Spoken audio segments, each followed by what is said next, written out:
Wa ko magdahom. Nga sugod grade 2 pa lang di ay. Gikonsumo na sa iyahang tagasundo ang akong pinalanggang prinsesa. Working mother ko DJ Sam. Samtang akong bana OFW. Doon nami duha ka mga anak, lalaki ug babae. Ang panganay nako 10 years old na, samtang akong bunso 4 anyos DJ Sam. Kindergarten og nagtungha lang sa eskwelahan sa among komunidad. Likod ra pod sa among balay. Akong mama ang nagabantay sa akong mga anak DJ Sam. Kay usaman ko ka call center agent. 34 anyos og taga dinhi lang sa Visayas. Sa ako nang gikaingon ang akong bana usa ka OFW. Naa siya sa Dubai karon, nagtrabaho isip family driver. Ulitaw pa lang ang akong bana DJ Sam. Naa na siya sa Dubai. Actually, dito mi nagkita. Dihang nagbuntis nako sa akong panganay DJ Sam, nagdesisyon ming duha nga mupauli lang una kog una dinhi sa Pilipinas. Samtang siya, mubuno pa og dugang 10 years para makapundar pa para sa among mga anak. Alalay na ako ang akong mama maong napa ko'y time nga magtrabaho DJ Sam. Grade 1 ang akong panganay nga si Sofia. Si mama na ang nagahatod sundo sa iyaha sa eskwelahan. Pero dihang na grade 2 na siya, dili na makaya ni mama kay nagatukar naman ang yang arthritis. Maong nakadesisyon mi nga mo-avail na lang anang hatid sundo sa among silingan.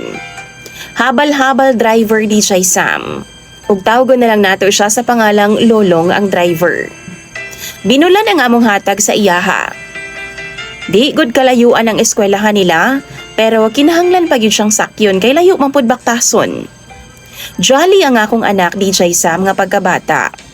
Pero natinga ko kadugayan, nagalayo na og hinay-hinay ang iyang loob sa ako . Wa na lang nako ginapansin. Kay basin part ra pod sa iyahang growing up.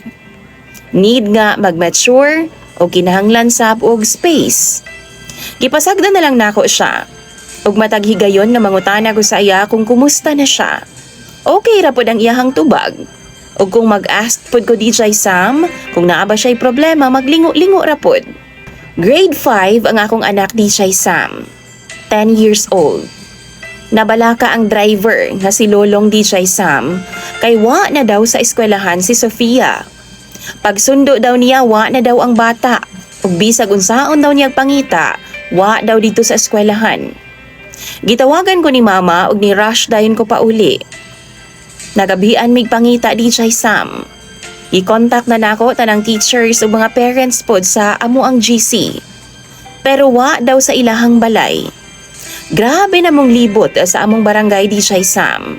Dito sa among lugar gud tuyok-tuyok gyud mig taman, apan wa gyud namo nakit-an ang akong anak. Bandang alas 9 sa gabi na initawag sa ako ang number lang.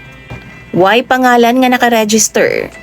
Ug sa akong pagtubag, mama sa akong classmate.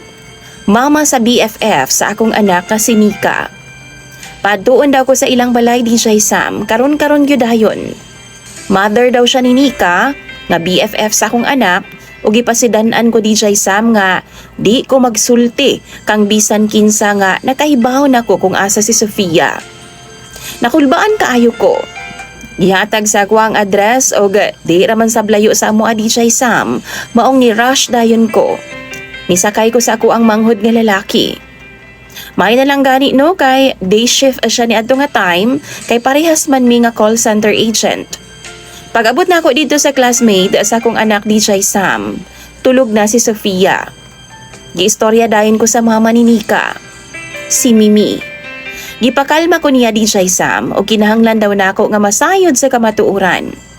Gipangutana ko ni Mimi kung wa ba daw ko'y napansin sa ako ang anak ka strange lately. Kinahanglan daw namo nga isettle sa dili pa magbuntag aron nga mahatagan daw dayon og hustisya ang akong anak. Hustisya? Grabe na akong kulba DJ Sam. Unsay hustisya ba? Naunsa day ang akong anak? Grabe na gid na akong pangurog ug halos di na nako malitok og tarong ang mga words nga nanggawa sa akong baba. Utal-utal na ko DJ Sam, tungod kay wa gyud ko'y clue kung unsa ang nahitabo sa akong anak. Gisultian ko niya sa tanan. Grade 2 pa lang daw ang akong anak nga si Sofia. Ginalabta na daw sa driver nga gipagkatiwalaan ako. Ang silingan namo nga gahatod og sundo sa akong anak. Wa lang daw magsumbong ang akong anak DJ Sam. Tungod kay gibaharan daw nga patyon siya ug kami nga iyang pamilya. Nabalaan lang daw niya ang tanan. Dihang nag-check si Mimi sa bag sa iyang anak nga si Nika. Kay iya daw labhan. Nakita daw niya nga naay papel nga gikumot-kumot na ug iyang gibasa ang sulod. Naaday conversation sa akong anak og ni Nika DJ Sam didtoa. Nakasulat daw didto, sa ako nang gikaingon nagstorya si Sofia ug Nika pinaagi sa pasapasa nga papel. Naa dito ilang tinubagay diin nagsulti si Sofia. Ingon pa siya, gibuhatan na pud kog bad sa driver ganina. Naalarma daw si Mimi DJ Sam. Maong iyaha daw dayong gipangutana ang iyang anak og taman. Una wa pa daw mitugan. Pero kadugayan ni istorya ra daw sa tinuod. Tanan-tanan DJ Sam. Gipanamastamasan di ay si Sofia. Dugay na sa nagahatod og sundo sa iya nga driver nga si Lolong. Nagkataon po DJ Sam nga pulis ang manghod og igagaw sa mama ni Nika, mao nga naka-ready na di ay sila. Reklamo na lang nako ang kuwang. Ako na lang daw ang gipaabot aron maaksyonan nila ug gikuhaan na po daw nila statement ang akong anak. Nakuyapan jud ko sa ako na siren DJ Sam. Paminaw nako, palpak ko nga pagkainahan. Unsa na lang ka ikasulti sa akong bana kung masayod siya. Magunsa na lang man ko. Ang akong mga anak, failed ko nga maprotektahan sila. Ang akong anak nga si Sofia. Gidami sa police station DJ Sam og bandang alas 3 sa kadlawon, giaresto ang driver nga nagahatod sundo sa akong anak, si Lolong. Samtang si Sofia, kinahanglan pa niya nga mupailalom og counseling. Kabaw mo DJ Sam, wa gyud ko masayod sa akong buhaton. Naluoy kayo ko sa akong anak. Gigakos na ako siyag taman og nangayo gyud kog pasaylo sa iyaha. Perti pud niyang hilak. Love daw kaayo mi niya. Kaya daw wa siya misulti sa ako DJ Sam kay love lagi daw kaayo mi niya.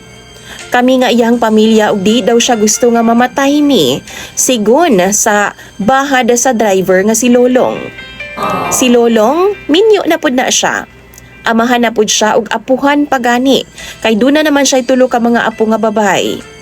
Tiguang na ang animal DJ Sam. Ug wa gyud ko masayod nga kaya di ay niyang mubuhat og niluog sa akong anak. Nasayra na ako DJ Sam nga nagarenta di ay daw og boarding house si Lolong. Dito daw ginada ang akong anak og pahimuslan. Aron di siya sitahon sa mga tao dito ang ingon, apo daw niya ang iyang daladala. Halos magpakamatay ko DJ Sam. Pero nagmaligon ko. Kay naa pa ko'y duha ka mga anak ug mga gagmay pa sila. Ang ingon ni mama nako, di lang daw magsaba sa akong bana. Kay panigurado masuko gid daw to pag-ayo. Kami gid daw sisihon tanan. Na-serve naman na daw ang hustisya para kang Sofia. Paabuto na lang daw namo nga mauli ang ilahang papa. Pero DJ Sam, sa akong kaugalingon, sa akong hunahuna og kasing-kasing makapangutan ako. Sakto ba? Sakto ba mga viewers? Angayan lang ba nga itago una nako ang tinuod ngadto sa akong bana? Tambagi daw ko ninyo be, kay bisan tulo ka buwan na ang milabay. Blanco gihapon ang akong hunahuna. Matulala gihapon ko. Wa na ko mitrabaho karon o ginabantayan na lang nako ang akong mga anak. Sigurado ko na agi mo ingon ana nga karon pa nga naanay nahitabo kang Sofia. Pasaylo ako ninyo. Pero gusto ra pud ko nga makahatag og maayong ugma sa akong mga anak. Inahan ra pud ko nga nagtan-aw og nangandoy para sa maayong kaugmaon nila. Pasaylo ako ninyo kung nagkamali ko. Pasaylo ako kung nagtinanga ko. Ug wa dayon ako nabantayan ang nahitabo sa ako ang anak.